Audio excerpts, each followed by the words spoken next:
Hey everybody, welcome to the Sky Lounge, and this is Cruise Peruse, episode number 108. 108, full of hate, because we're not doing this too late. Oh, I know, we started with the rhyme scheme, because boys and girls, Jesus Christ, it is a pretty hot Saturday morning,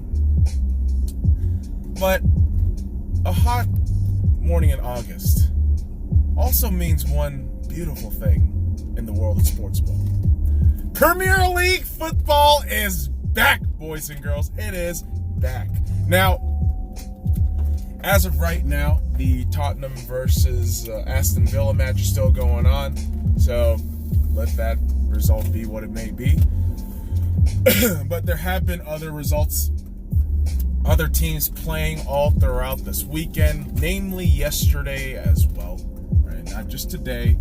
Yesterday, the Premier League kicked off with the newly minted Champions League winners of Liverpool facing off against a newly promoted Norwich City. It was 4-0 at halftime in favor of Liverpool. Okay. The first ever Premier League goal of the season for the 2019-2020 season is an own goal. Jesus fucking Christ. From that point on, Norwich just got dick smacked. There was really no other way to say this. You had Salah score. You had... Did Origi score? Pretty sure he did.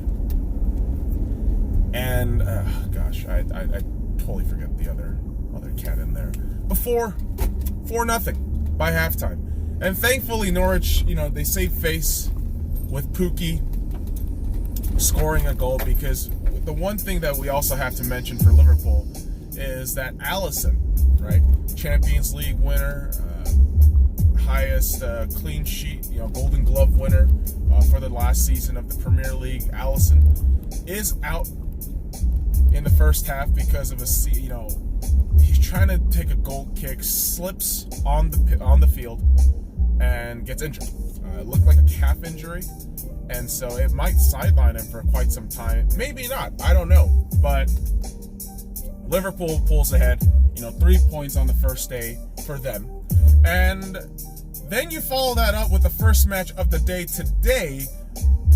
Manchester City versus West Ham United.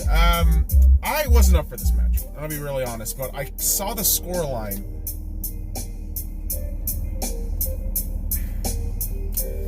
When I predicted, and when I say predicted, I posted a guessing table, I suppose, on the placements of all 20 Premier League teams for the upcoming season, and oh boy, I said Manchester City is going to win the league again for the third consecutive time. I don't think I'm going to be proven wrong. I think City, with the way they play, Raheem Sterling getting the hat trick today, it's very clear to me that Pep has transformed City into kind of this Bayern Munich PSG club in the Premier League, in the sense that they could take the fucking domestic league lightly. They don't give a shit. They don't. They really don't. They're one of those clubs that are like, oh yeah, we don't really need it. We'd rather have some Champions League success, which, they haven't had in the last 3-4 years. So it's going to be very curious to see how, City can pull this off. Can they three-peat? Can they go for their third year?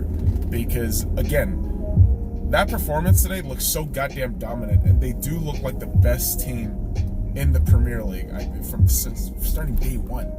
And you got Kevin De Bruyne back. Oh dear God. People always just write that guy off, but Kevin De Bruyne is one of the best midfielders in the Premier League. He really is. And you get that guy and Raheem Sterling, who is in a stride right now. That kid is just going off. Man, I don't see City losing the league. I really don't. I really think for the third consecutive year, Manchester City just might win the league again. And that prospect kind of scares me because, of course, as an Arsenal fan, I want my squad to perhaps pull together some bullshit and, win. But we might see some semblance of optimism tomorrow, boys and girls, because the Gunners are going to be kicking off their season tomorrow in the Premier League against Newcastle United at Newcastle at St. James's Park. And so Arsenal fans just hope that something good happens, while other clubs just look onward. They do. We had other matches today, like Watford and Southampton. Southampton beat them, I think. Everton and Crystal Palace drew 0-0. Sheffield United, Bournemouth 1-1. There should be a couple of other matches there, but I know Burnley won their match, if I'm not mistaken. But it's great. It's great to have Premier League football back, boys and girls, because it basically is the... What's the word I want to say? It really is the preface before all the sports ball shit begins everywhere else, right? To me, Premier League football, European football, soccer, you guys want to call it that, it's the segue to all the sports ball starting. Obviously, yes, baseball's still going on in the summer, but that's kind of like, to me, as much as I like what I've been watching with baseball, especially with my Dodgers, the way they've been fucking killing it right now. Despite the fact that, yes, last night against Diamondbacks, 11th inning, kind of controversial ending. Despite all of that, and despite my love and affinity towards the Dodgers, baseball's kind of tough to just weather through in terms of how many games you got to watch. And as a Dodgers fan, I can't really watch it because of television rights. So, in lieu of that, when August comes around and the Premier League starts, I already know. Once we wait out a couple of weeks, all the sports balls are going to trickle in. We already got preseason football all up in our ass now. All of Thursday, Friday, and even today, we're going to have NFL preseason football. It's going to be fucking great. Now, what isn't great, and Raiders fans, we got to talk. I like you guys, okay? I'm not going to fucking sit here and say I don't like you guys. I like you guys. I do. But can we talk about Antonio Brown? Can we talk about the fact that this fucking guy has been a cancer since, I don't know, year one in Pittsburgh? Can we talk about the fact that Antonio Brown, as talented as he is, AP all fucking pro first team, this guy's incredible in terms of his talent, but what he brings in terms of personality can be labeled nothing short of cancerous, cantankerous, disruptive behavior. And I'm afraid, boys and girls, that Antonio Brown, at his age, 30-something years old, I think he's 30 years old right now, coming into a locker room that is rebuilding, rebranding, is only going to be a distraction, is only going to, I believe, cause nothing but destruction in that locker room. And I'm not even trying to be dramatic about this shit. I'm just trying to play this shit out logically, right? Because Antonio Brown, okay, yesterday, scrolling through Twitter, mindlessly aiming on the internets like I usually do, boys and girls, and what the fuck do I see? Antonio Brown wants to use a helmet that has been banned by the NFL. Banned, okay? And he wanted to file a grievance because of that. And that led to another thing that was reported by Ian Rappaport of NFL, that Antonio Brown was going to sit out and not play and possibly retire if he didn't get his old helmet. Wah, wah, wah. Crybaby Antonio Brown. Cancer Antonio Brown becoming a fucking issue again. And, you know, there's been a lot of talks about the reason as to why, you know, this helmet issue seems to be a thing. A lot of people are saying concussion.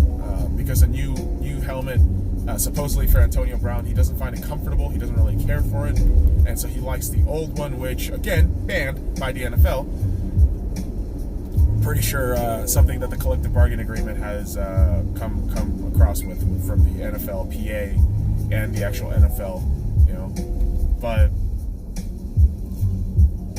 then to just go ahead and tell everybody that you're not going to play for the Raiders if you can't wear the fucking helmet.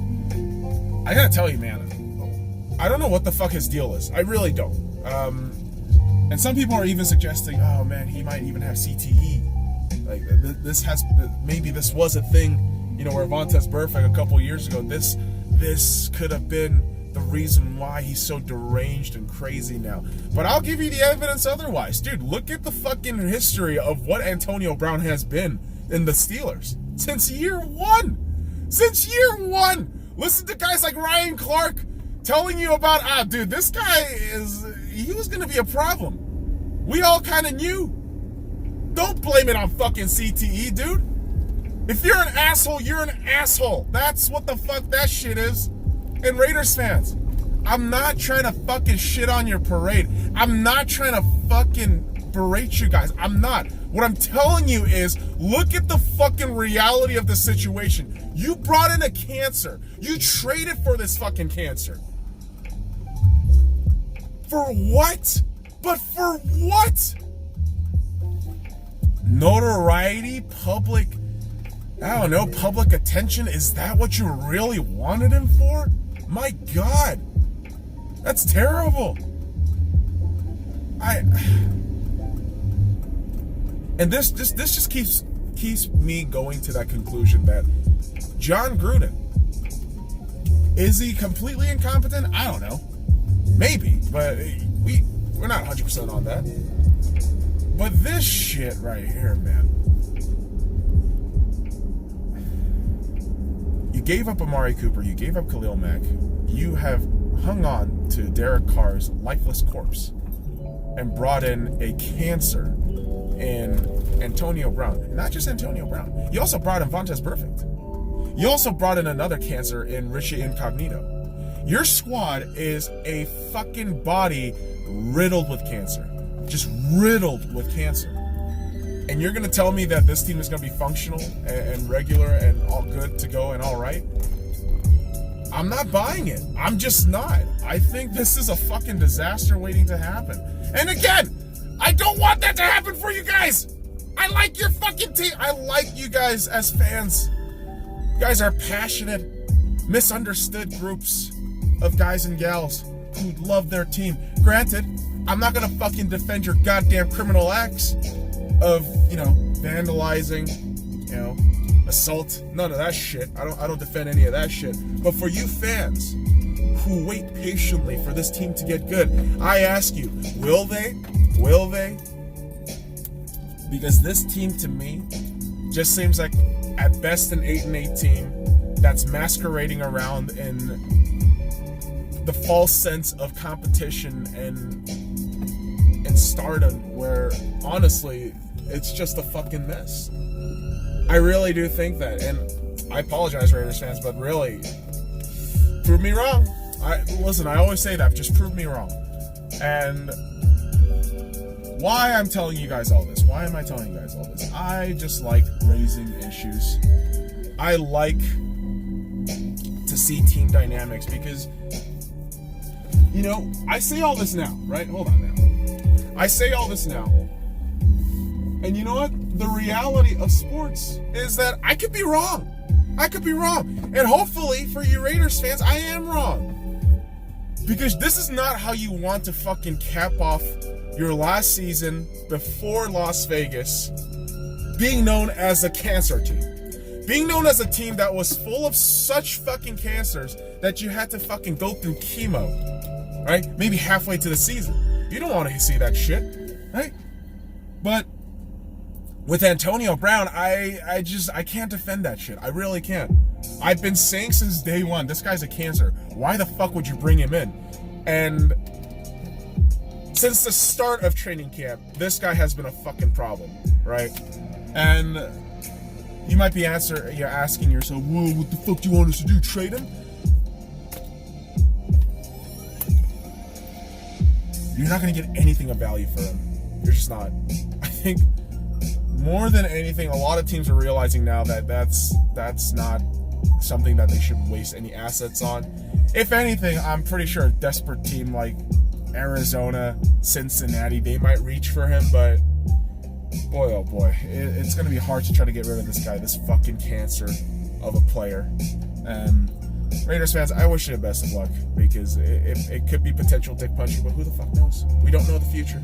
But I just wanted to talk about that, the cancer, and how he has been going through the motions in the Raiders nation. Boys and girls, I'm here at my destination. A bit short of an episode today, but got to get this double chin, triple chin action out of the way. So, boys and girls, follow me at the SCY Lounge and all the links in the description below. Like, comment, subscribe for more daily content.